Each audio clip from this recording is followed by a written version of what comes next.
आप अपने क्षेत्र की खबरें देखने के लिए हमारे चैनल को सब्सक्राइब कर बेल आइकन को जरूर दबाएं। राजाखेड़ा में प्रधानमंत्री आवास योजना की मनाई 9वीं वर्षगांठ, लाभार्थियों को दिए प्रतीकात्मक चेक। राजाखेड़ा कस्बे की नगर पालिका में मंगलवार को प्रधानमंत्री आवास योजना की 9वीं वर्षगांठ बनाई गई।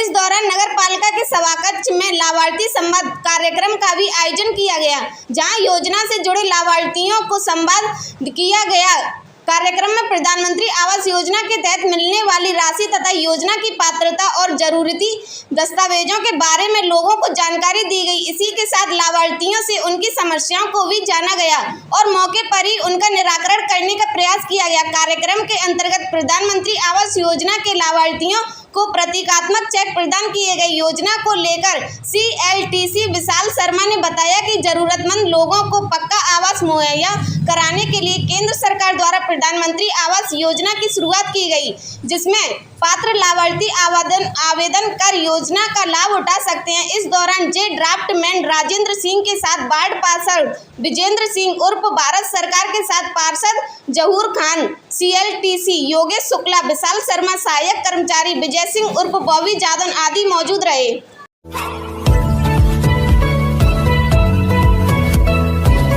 धौलपुर से संवाददाता सचिन तिवारी। धौलपुर में अभी एक सप्ताह का समय लग सकता है मानसून के आने में। धौलपुर मानसून की वाट जोह रहे शहरवासियों को अभी और इंतजार करना पड़ेगा, क्योंकि दबाव बनाने के कारण मानसून विदर्भ में अटक गया था। हालांकि अब मानसून ने फिर तीव्रता पकड़ ली है। मौसम विभाग के अनुसार धौलपुर में मानसून 27 से 30 जुलाई तक आने का अनुमान है। हालांकि इस दौरान प्री मानसून के रूप में कुछ जगह बारिश हो सकती है और मौसम खुशनुमा रह सकता है। हालांकि शनिवार को मौसम में एक बार फिर गर्माहट देखी गई, जिस कारण लोग बारिश को लेकर उतावले दिखे। शहर का अधिकतम तापमान स्थिर बना हुआ है, जो 40 डिग्री सेल्सियस दर्ज किया गया है। वहीं न्यूनतम तापमान 30 डिग्री रहा। मौसम में उतार चढ़ाव का खेल जारी है। अभी सूर्य देव अपनी तीखी किरणों से शहरवासियों को पसीना पसीना कर रहे हैं, तो कभी आसमान में बादल आकर लोगों को शीतलता प्रदान कर रहे हैं। इस लुका छुपी के खेल में सूर्य देव ही भारी पड़ते दिखे, क्योंकि वह हर बार बादल का सीना चीरकर अपनी तीव्र उपस्थिति दर्ज करा देते, जिस कारण तीखी गर्मी और उमस के डबल डोज के शहरवासी करा उठते। हालांकि शुक्रवार के मुकाबले शनिवार को आर्द्रता 30% कम के साथ 57 पर रही, जो कि लोगों का सुकून छीनने के लिए काफ़ी है। प्री मानसून की एक्टिव के कारण अधिकतम तापमान में कोई इफाजा नहीं हुआ और वह 40 डिग्री सेल्सियस पर ही स्थिर बना हुआ है। हालांकि रात के तापमान में जरूर 2% की बढ़ोतरी दिखी गई। शहर में रात का तापमान 30 डिग्री दर्ज किया गया।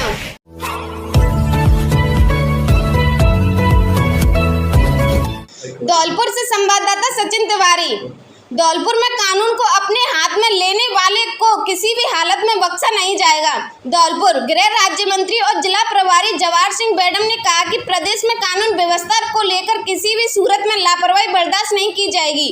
पुलिस अपराधियों के खिलाफ लगातार ठोस कार्रवाई कर रही है। उन्होंने कहा कि भरतपुर जिले में साइबर अपराध और लोगों की मेहनत की कमाई को ऑनलाइन तरीके से ठगने वालों के खिलाफ सख्त कार्रवाई की जा रही है। बातचीत करते हुए कहा कि संगठित अपराधों के खिलाफ प्रदेश स्तर पर अभियान चलाया जा रहा है, इसके अच्छे परिणाम भी आ रहे हैं। उन्होंने कहा कि पुलिस आमजन की समस्याओं को सुने और उन्हें राहत दें। गृह राज्य मंत्री ने कहा कि प्रदेश का बजट पारित होने से पहले वह एक दफा धौलपुर में अधिकारियों की बैठक करेंगे, जिससे सरकार की योजनाओं को लेकर समीक्षा लेकर अन्य जानकारी ली जाएगी। अगर कहीं किसी तरह की गड़बड़ी मिलती है तो सख्त कार्रवाई की जाएगी।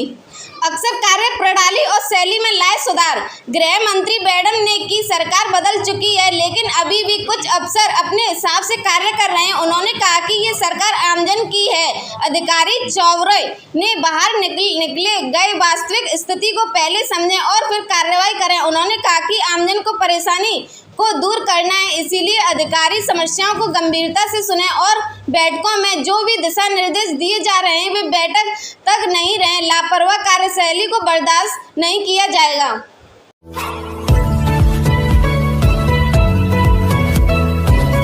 धौलपुर से संवाददाता सचिन तिवारी। भजनलाल सरकार के बजट से धौलपुर के किसानों को बड़ी उम्मीद, मिलेगी राहत। राज्य सरकार के आगामी बजट को लेकर धौलपुर जिले के किसानों ने अपने विचार साझा किए। जुलाई में राज्य में डबल इंजन सरकार का पहला बजट पेश किया गया।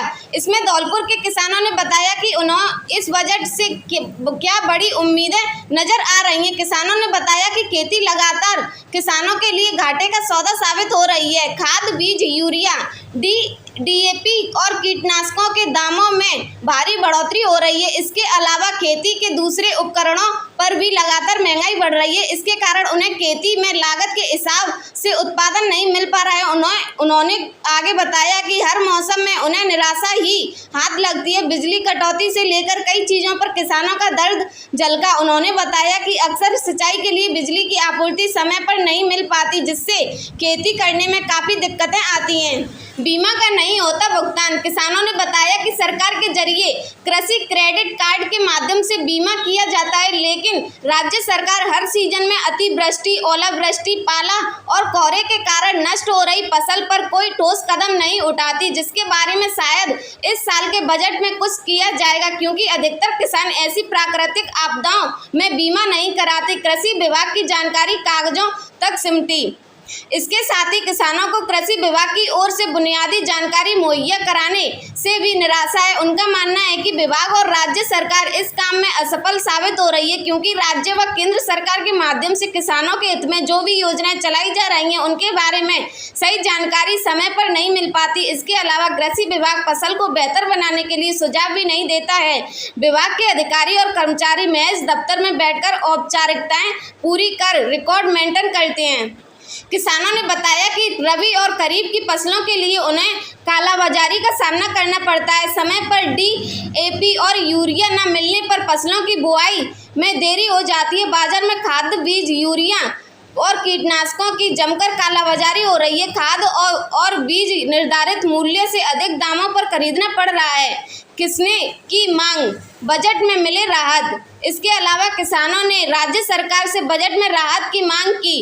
किसानों का कहना है कि समय पर खाद्य, बीज, यूरिया सरकार समय पर उपलब्ध कराए। इसके अलावा समर्थन मूल्य निर्धारित किया जाए। वही खेती के जितने भी उपकरण हैं उनकी रेट कम की जाए। किसान सम्मान निधि की राशि को भी बढ़ाए जाने की किसानों ने मांग की है।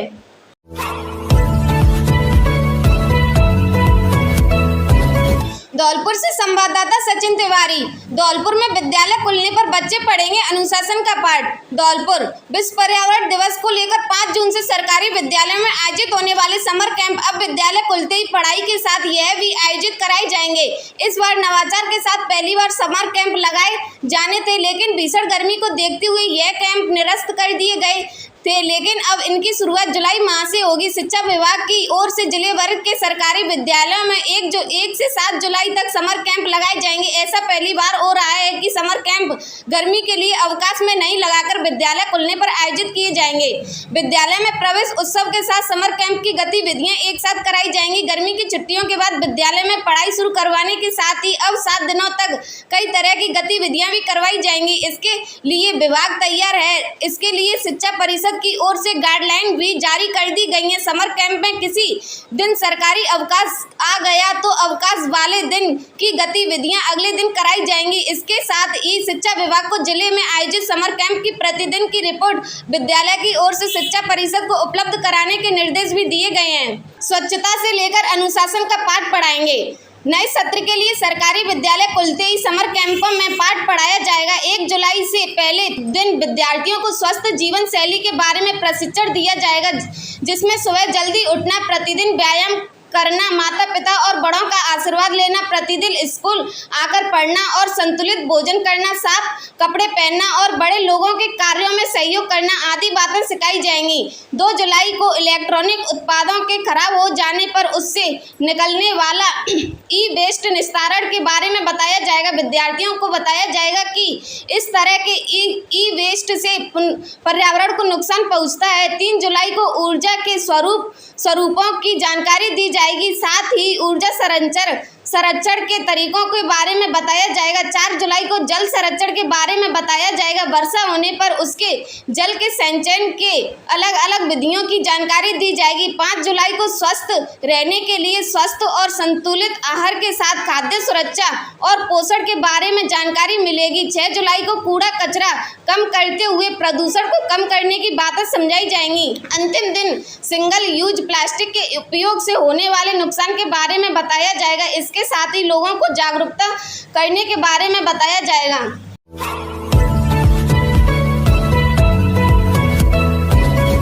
धौलपुर से संवाददाता सचिन तिवारी। लूट के 2 आरोपियों को पुलिस ने किया गिरफ्तार।